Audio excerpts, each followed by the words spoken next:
O consumo de notícias está a diminuir, sobretudo no online, é verdade. São dados muito recentes que indicam precisamente isto e os motivos são três: a fadiga, a falta de interesse e a falta de representatividade das notícias. São estes os principais motivos deste declínio. Porquê é que isto está a acontecer? Que riscos é que isto acarreta? E, sobretudo, como é que conseguimos, afinal de contas, garantir o acesso à informação rigorosa? É isto que vamos abordar neste episódio do É a Comunicar que nos entendemos.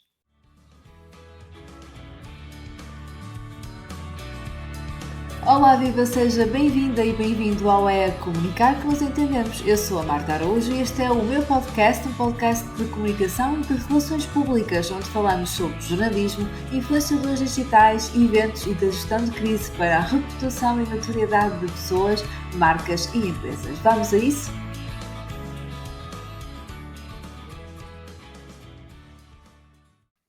O consumo de notícias online está a diminuir, a fadiga, a falta de interesse e a falta de representatividade das notícias são alguns dos motivos que explicam o declínio. Os dados constam de um relatório apresentado muito recentemente pela Universidade de Oxford e da Reuters Institute. O mesmo indica que houve um declínio, lá está, no interesse em todas as faixas etárias ao longo do tempo, mas que a queda mais acentuada ter-se-á focada ali nos jovens entre os 18 e os 24 anos. Estamos aparentemente mais distantes das notícias, mas com muitas opiniões, com opiniões muito fortes e vincadas sobre os acontecimentos, mas em que medida estamos mesmo informados? E para me ajudar aqui a analisar estes dados, tenho como convidado de hoje do É Comunicar que nos entendemos, Vânia Baldi. Ele é professor do Departamento de Sociologia do ISCTE, Instituto Universitário de Lisboa, é investigador do CIES ISCTE, integra ainda aqui a direção do Obercom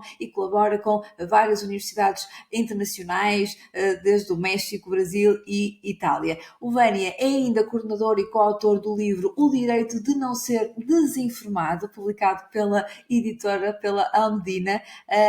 Vânia, antes de mais, muito obrigada por aceitar aqui o convite para estar no É Obrigado, eu. Comunicar que nos entendemos.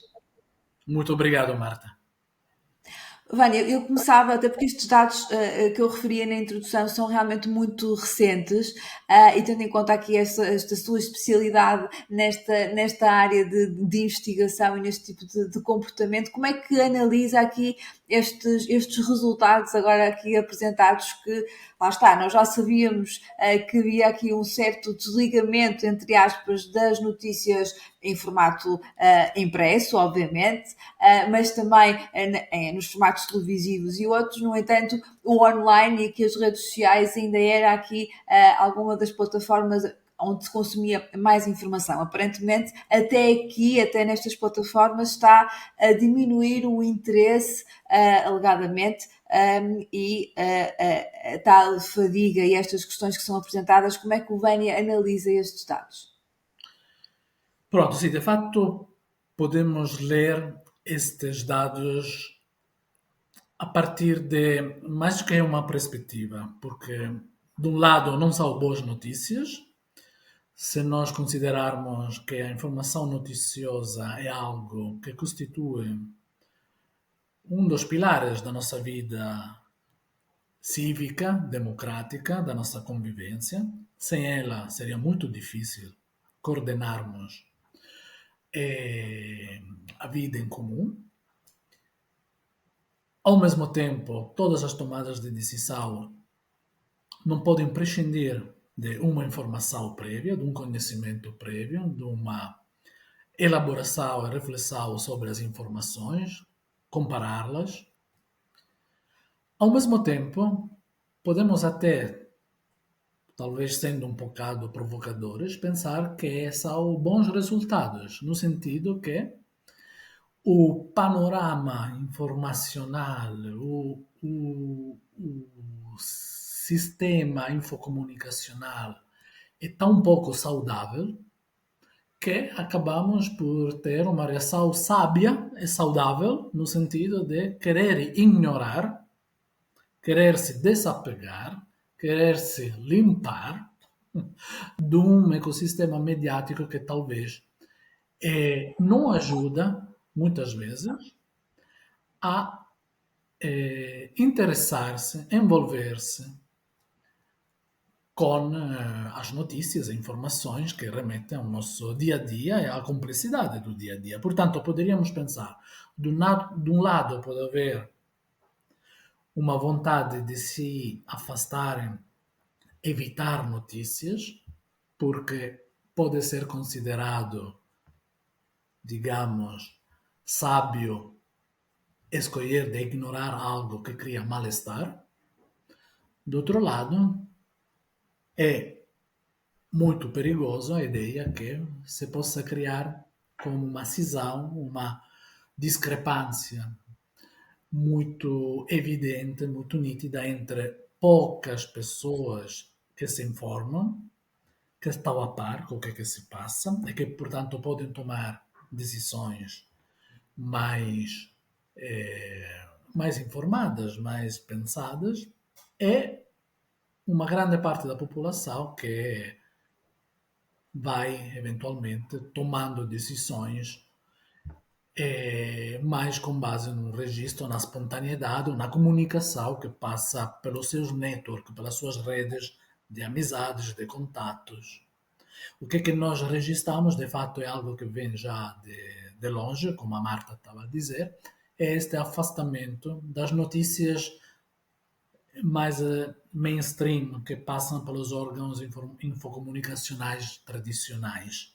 Há cada vez mais uma tendência a informar-se pelo próprio network de referência. Portanto, se eu tiver amigos que postam, partilham notícias, informações, títulos sobre algo que está a ser discutido, comentado, criticado, ou de alguma forma que passa pelo meu feed, então, se for proveniente de um contato amigo, dou-lhe alguma atenção. Mas Ou isso vou também considerar, acarreta riscos, certo, Vânia? Ou claro, seja, também.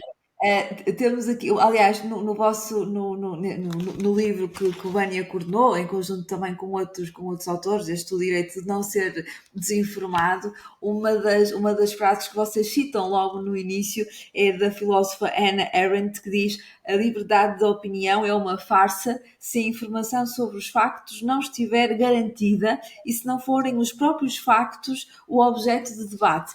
E, na verdade, esta alguma informalidade na forma como nós acedemos à informação e acreditarmos mais naquilo que a nossa rede de networking vai partilhando do que nos factos e nas notícias, pode nos dar aqui uma ilusão de que temos muita informação, de que estamos com acesso a dados, mas, na verdade, esses dados nem sempre estão corretos e nem sempre são fidedignos. E voltamos à questão das notícias.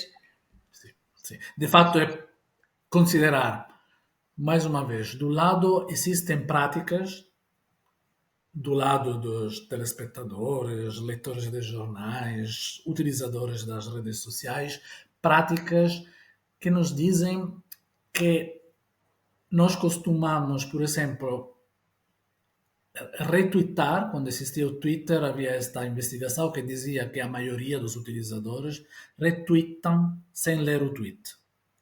Depois sabemos que os votantes dos posts, 77% dos votantes dos posts no Reddit votam o post sem ler o conteúdo, mas só baseando-se no trend topic. Depois sabemos que geralmente demoramos 2 segundos e meio para decidirmos se uma webpage com a qual nos deparamos pela primeira vez é fiável ou não. Portanto, temos aqui uma aceleração, velocidade, aproximação aos conteúdos digitais que nos fazem pensar que, de fato, de um lado, temos uma prática que zela pouco pelo aprofundamento das informações, das notícias. E pode ser por várias razões, ok? Várias razões. Algumas delas podem também serem imputadas à qualidade das notícias, que talvez em parte se estragaram, no sentido, quando eu digo estragaram, ou seja, perderam estatuto de valor, de, de importância social, não é? Porque talvez estas notícias tem começado a competir demasiado com o entretenimento, com a modalidade com as quais as redes sociais fazem circular e viralizam os conteúdos, tem começado a rivalizar demasiado entre redações para a visibilidade, tem tentado de criar atmosferas pouco propícias a uma informação de qualidade, mas mais a uma fenômenos de polarização, fenômenos eh, de novelização das notícias para tentar de atrelar, não é? Cidadãos a algum fato que depois, de fato, perde-se na sua essência, porque o que é mais cultivado é o comentário, a opinião, a história, não é? A telenovelização mesmo da notícia. Depois temos tido casos onde há demasiada promiscuidade entre interesses das editoras e interesses dos grupos econômicos ou dos partidos, e, portanto, às vezes reparamos numa porta giratória das redações, dos partidos, das empresas. Tudo isso não cria um clima de, podemos dizer, de tão favorável, não é? Para considerarmos as notícias o nosso oxigênio cultural, cívico. Naturalmente, são fundamentais, não podemos prescindir delas e temos muito bom trabalho jornalístico feito. Como há, ao mesmo tempo, também todo este contexto que não zela para boas práticas e bons usos e costumes noticiosos, cria-se um desapego, cria-se uma descrença, cria-se também uma ideia que é equívoca, que nós podemos prescindir, porque no fundo é só procurar no Google ou, como estávamos a dizer, confiar no que está a ser partilhado, o que está a circular, para termos uma ideia que a nossa dieta mediática é a dieta que é a mais adequada. Vocês falam num conceito também muito interessante e que acredito que também para os mais jovens faça aqui sentido explicar, para os mais jovens e também não para os mais jovens, mas tem que ver com a uberização das notícias ou da informação, ou seja, é que este conceito um bocadinho de delivery e de Uber de notícias e que no fundo também, não sei se o Vânia quer explicar um pouco mais, mas também no fundo é isso também que estamos aqui a falar. Temos o tal caldo, vocês chamam aqui no vosso livro, e bem, no fundo um caldo é um conjunto de circunstâncias e de situações a que levam a esta atual descrença, digamos assim, no palco mediático e nas notícias, mas que afetam também de algum modo, ou afetam ou podem afetar, e vemos que isso está a acontecer noutros países e cá em Portugal também, um pouco a democracia e o conceito de democracia que temos, ou seja, a tomada, a forma como nós interpretamos ou não as notícias, afeta a nossa tomada de decisões em várias frentes, desde os partidos em que votamos, as decisões económicas que tomamos na nossa vida e vários níveis de decisão. Portanto, pode-nos falar aqui um bocadinho desta relação Sim, entre as notícias e a democracia? sim, acrescentaria também que a qualidade da comunicação, da linguagem que atravessa os mídias, também aqueles mais reconhecidos, com reputação, afeta também a qualidade das nossas conversas, dos nossos diálogos. É, hoje em dia, como o sistema mediático é mais híbrido, convergente, portanto, as redes sociais, por sua vez, como eu disse há bocado, capitalizam das receitas publicitárias, capitalizam, portanto, são muito mais monetizadas. E as redações jornalísticas precisam, escasseiam de recursos financeiros devido ao fato destas plataformas terem como monopolizado o mercado todo. Então entra-se num jogo competitivo e de emulação com as redes sociais, algo que depois banaliza a linguagem, torna a linguagem mais, em alguns casos, muito mais, podemos dizer, às vezes grosseira, às vezes agressiva, e às vezes demasiado eh, simplista e, portanto, a linguagem que em si é um instrumento de conhecimento e de interpretação reflete este achatamento da cultura noticiosa e da cultura democrática, porque afinal, a banalizarmos tudo em é verdade ou não é verdade, não diz nada. Ok? Torna quase infantil os processos através dos quais nós podemos discutir. Mas o conceito de uberização remete também para o fato que, apesar de termos jornalistas muito bem formados ou com vontade de fazer bem o seu próprio trabalho, são chamados pelas redações a fazer um trabalho com pouquíssimos recursos, mal pagos, onde o que é mais considerado exitoso é o feedback, os retornos recebidos pelos cliques nas plataformas, e onde o trabalho talvez de aprofundamento, de investigação, de comparação entre fontes é descuidado porque o jornalista é pago conforme o número de peças, o número de release, o número, não é, de clique. E este cria um contexto do lado de quem produz, um contexto pouco propício para uma comunicação que não seja depois, afinal, também é objeto de, de reenquadramentos constantes e, portanto, de distorção constantes.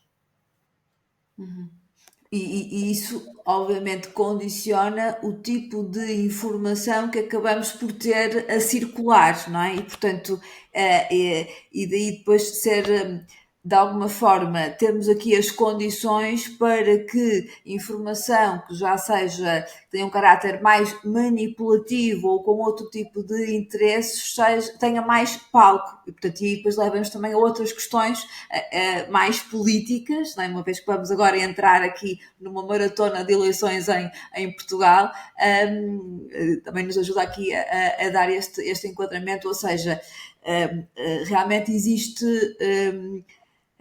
estamos mais expostos a informação eventualmente de menor qualidade ou com outros interesses. Sim, também a repetição constante.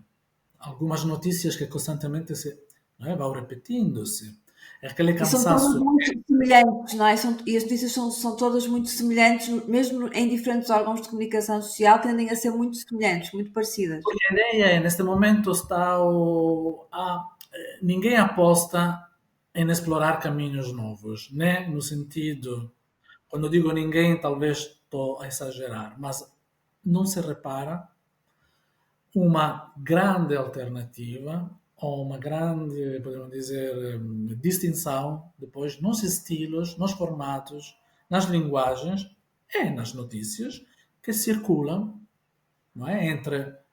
Entre as várias redações, telejornais, jornais, e depois reparamos também que o que é dita agenda, muitas vezes, o que é mais eh, viral, ou pelo menos proposto, nas redes sociais. Portanto, a tentativa constante é aquela de conseguir marcar na agenda algo noticiável, esticar até o máximo com a sua novelização, explorando com camadas que talvez são desnecessárias, portanto, criando pseudo-contextos, não é? Porque dá a ideia que se possam eventualmente capturar melhor a atenção, não?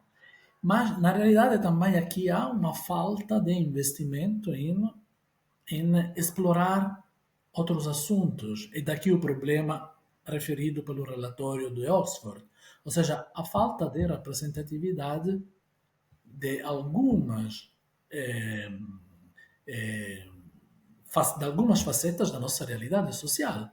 Não é? Portanto, há quem não se sente minimamente representado pelos mídias e diz que estes mídias não estão a representar a realidade, não estão a interligar bem as várias facetas do nosso mundo.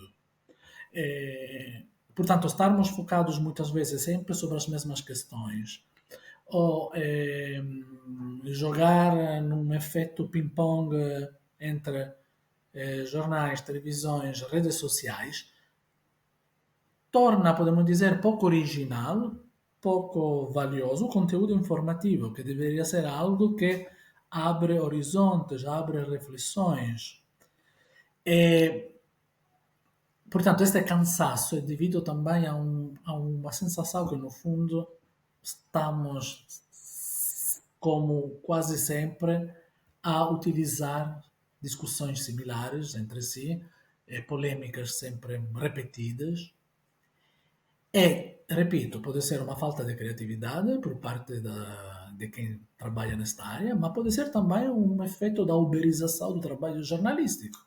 Tenho poucos recursos, não tenho tempo para ir fazer uma investigação, uma entrevista, não tenho dias para escrever uma peça ou um documentário, então tenho que otimizar e rentabilizar ao máximo os poucos recursos que eu tenho. E, portanto, este cria curto-circuito que não é nada virtuoso. Certo.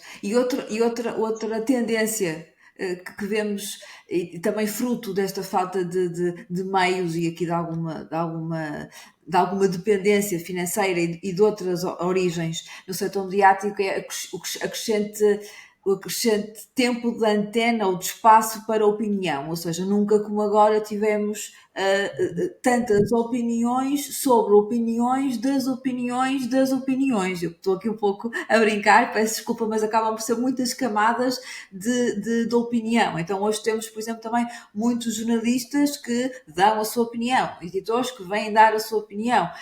Temos também, obviamente, especialistas que vêm nas suas áreas dar as suas opiniões, mas eu quase que diria que temos mais opiniões e opiniões sobre opiniões do que factos. Também é aqui um tema que vocês abordam neste livro do Direito de Não Ser Desinformado, que é a escassez da valorização e do espaço para a análise dos factos, para abordarmos factos e não tanto opiniões. Vânia, falo-vos aqui um bocadinho sobre isto também, que é muito perigoso também.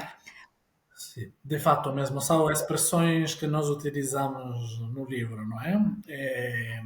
O desaparecimento dos factos, que é algo sobre o qual a Hannah Arendt, não é, faz aquela alusão, é de fato devido a entrarmos numa espiral especulativa que afinal perde a sua referência ao que lhe deu origem.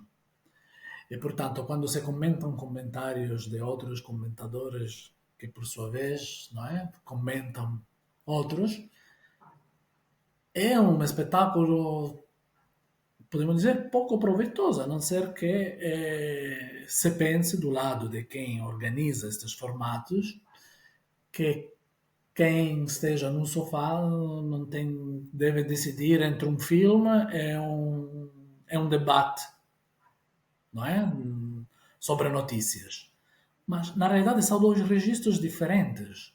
E, portanto, ou existe a possibilidade de criarmos uma separação da investigação jornalística, que não deve necessariamente ser logo monopolizada por olhares próximos aos olhares, aos interesses de partidos, áreas políticas, grupos econômicos,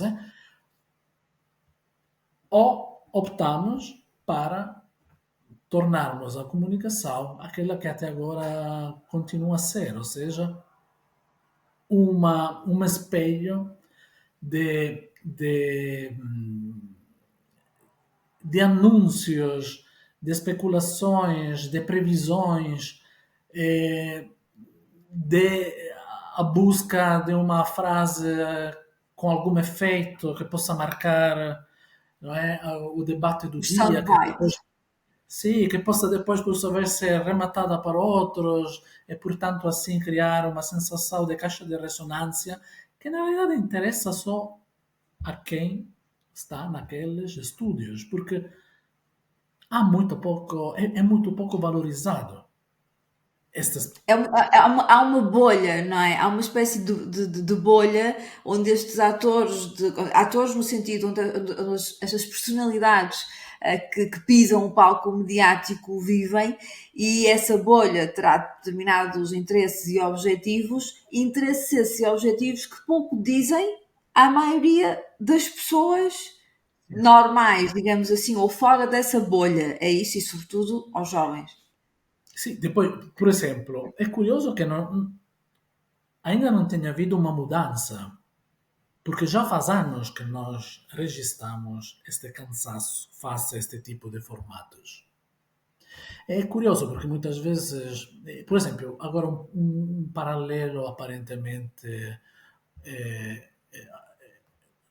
que não tem nada a ver, mas se fala muitas vezes de notícias que não se baseiam em fatos, as ditas percepções. Os portugueses têm a percepção de viver num país inseguro. De repente, se tem conseguido colocar na agenda e, portanto, a nossa atenção acaba por começar a ficar em parte também ocupada por pensamentos, por memes que nos dizem respeito à insegurança, e se começa a falar disso como se fosse uma verdade, um fato. Não é?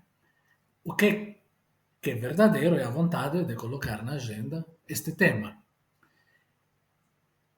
Mas o fato de estarmos saturados destes formatos mediáticos não entra na agenda.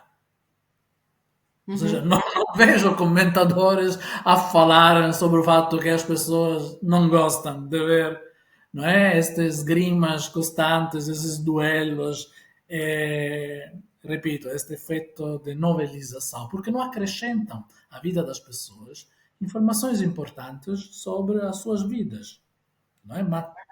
É uma tentativa de nos aproximar a bastidores que eventualmente seriam invisíveis se nós não assistíssemos aquelas trocas de conversas.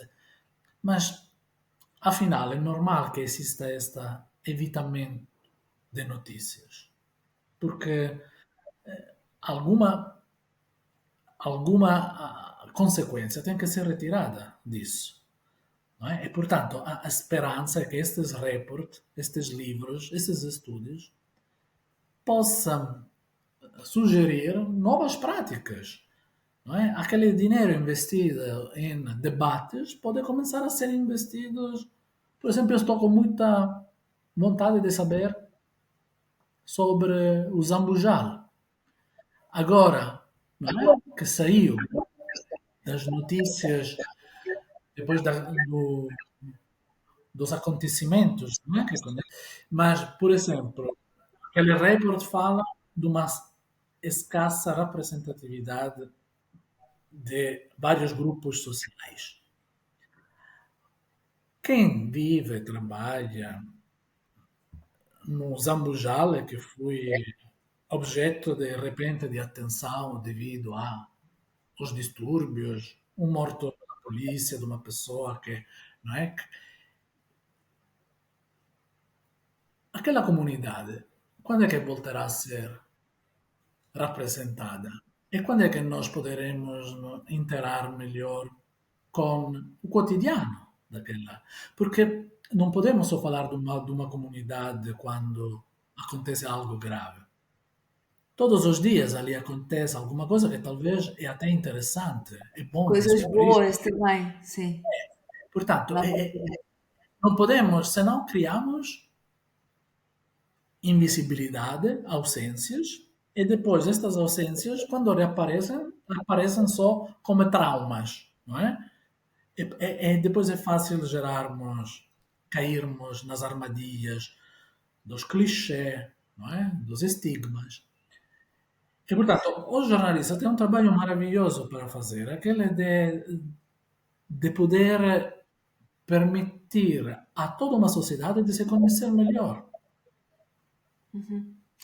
E que vemos que cada vez há menos espaço para isso, menos espaço, menos tempo, porque lá está, há menos dinheiro para mandar os jornalistas para o terreno, para cobrirem as histórias, para ouvirem as pessoas, ou melhor, ou por outra, há, mas só quando acontecem coisas menos boas, e aí temos diretos infinitos, enfim, a relatar aquilo não é, que de menos bom acontece e que acaba por fazer construções da realidade, mas que são apenas fragmentos, lá está, não é a realidade, são fragmentos da realidade.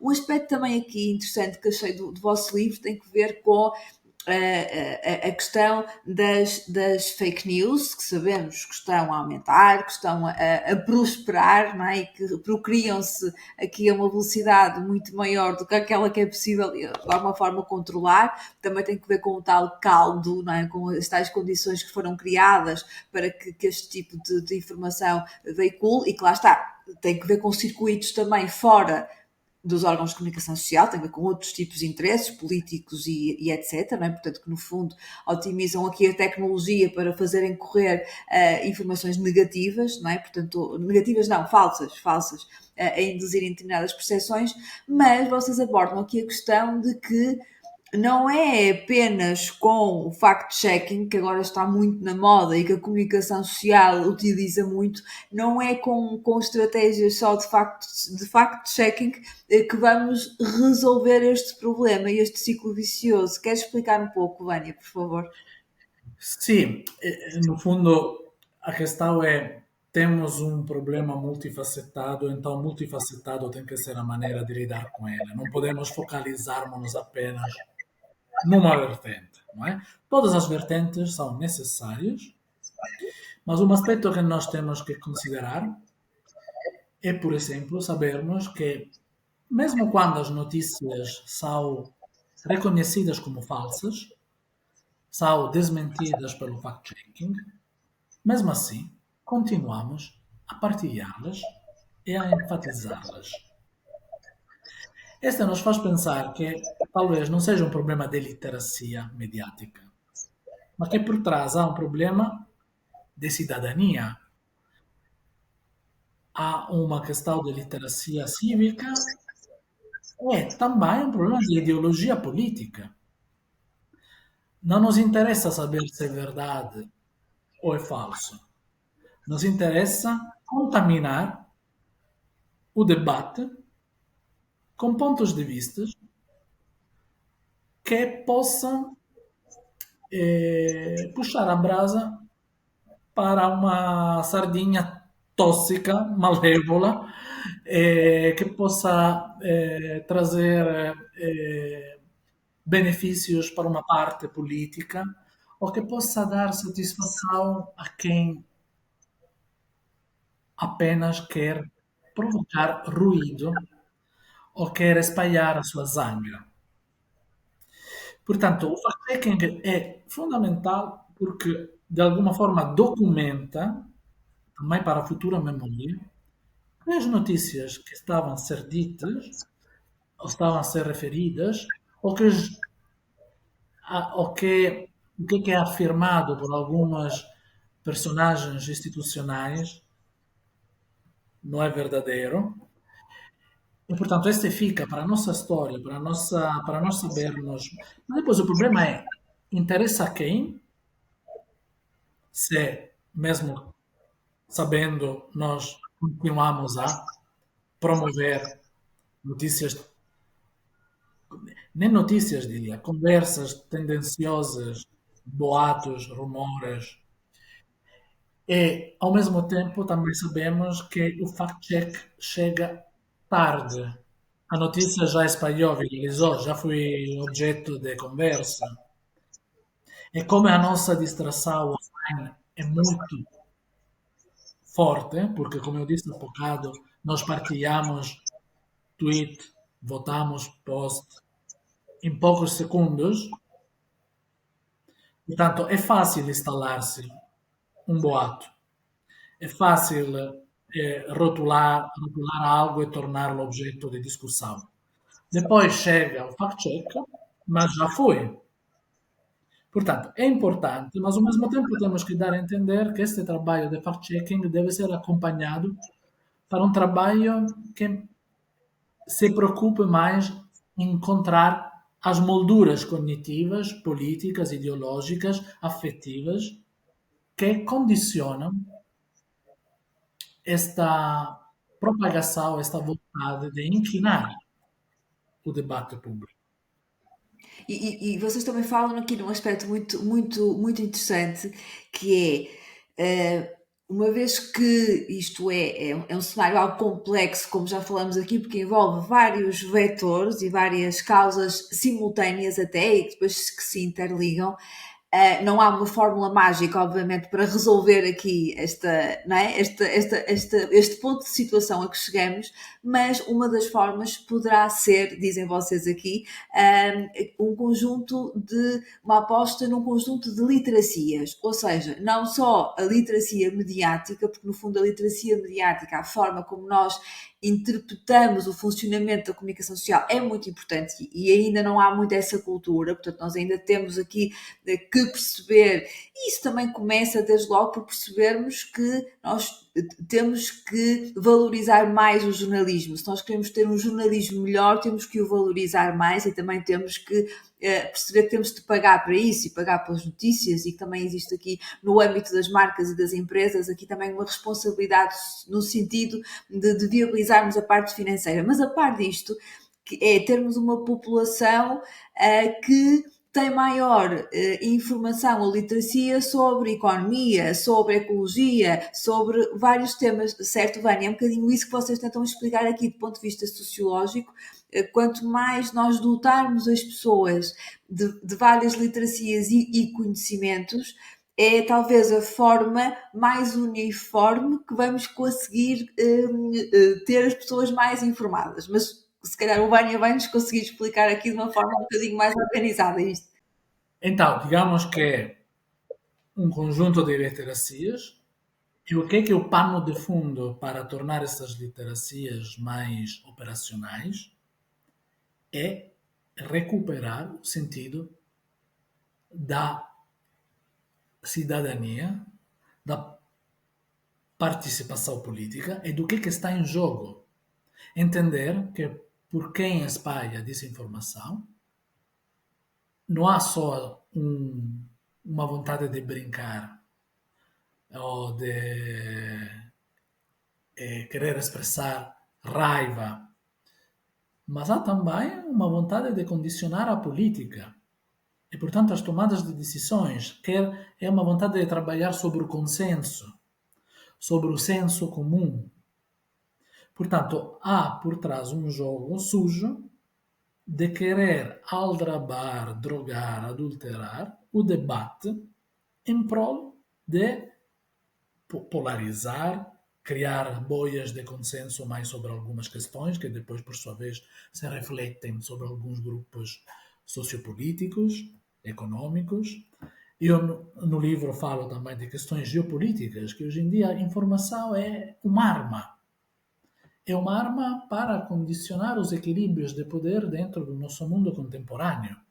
E, portanto, a nós aparentemente nos deparamos com notícias aparentemente ingênuas ou consideramos uma parvoíce, não é? Ou uma provocação, lermos algumas notícias sobre guerra ou recursos energéticos, mas por trás há uma vontade de querer minar a confiança de uma população, por exemplo, nas notícias. E, portanto, numa classe social, profissional como aquela dos jornalistas. Quanto mais eu me afastar das notícias ou da uma averiguação delas, mais eu crio uma população que pode ser sensível a uma campanha, uma propaganda que promove valores que depois irá contra os valores da democracia e da vida em conjunto.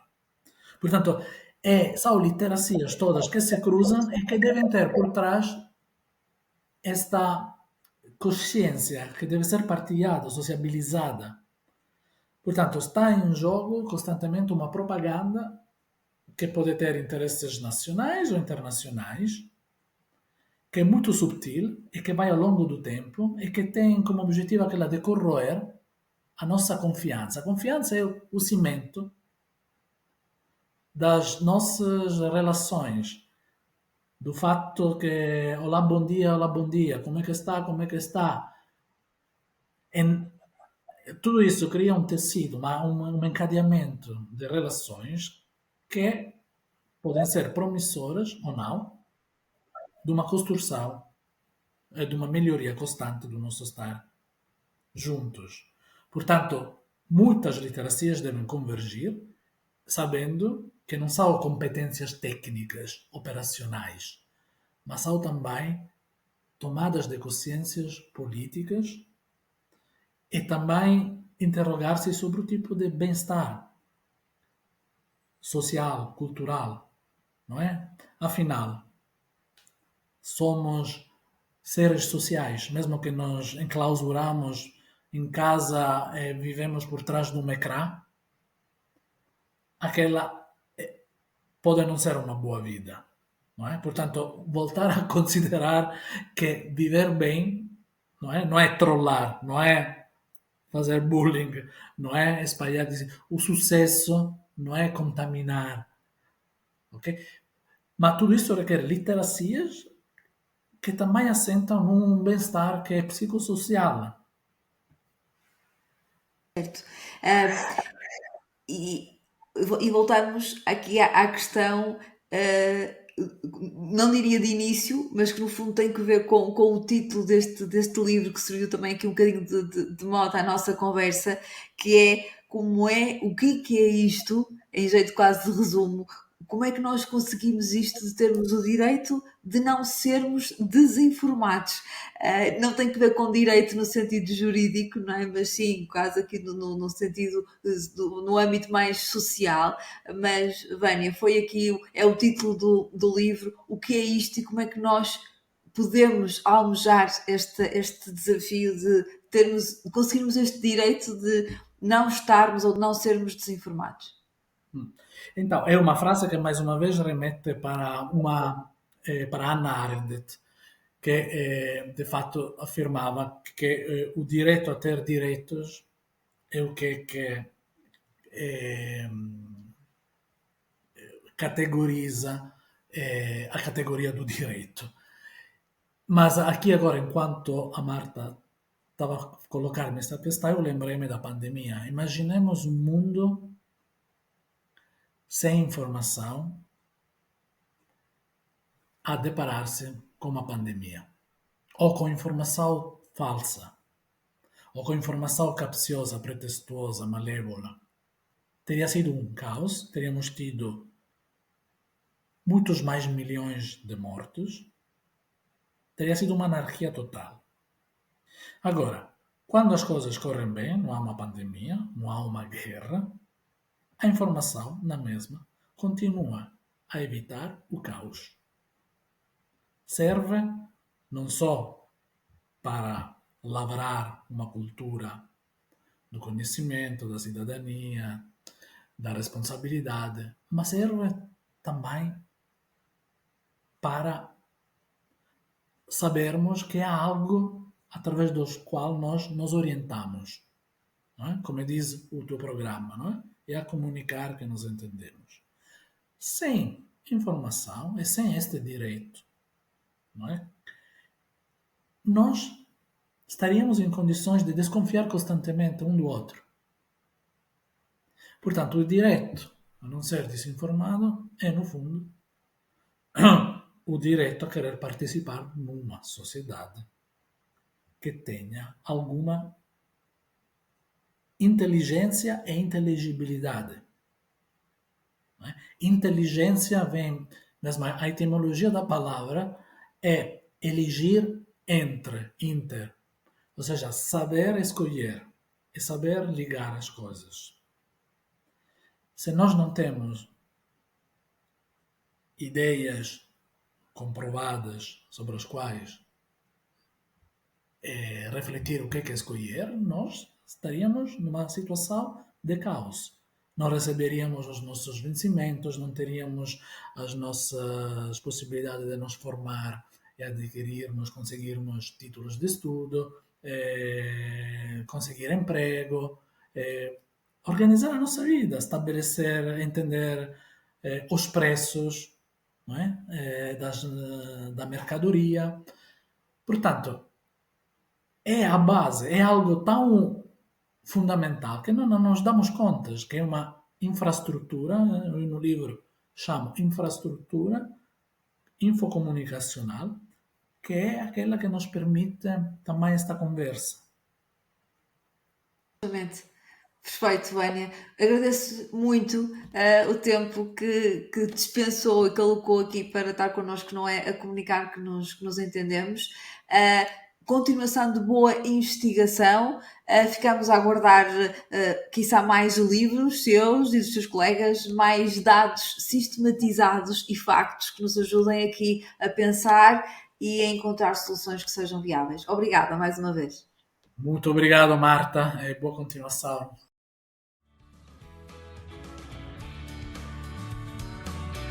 Obrigada por me ter feito companhia e por querer comunicar que nos entendemos. Fico a aguardar o seu feedback sobre este episódio. Vou adorar receber a sua opinião. Até para a semana!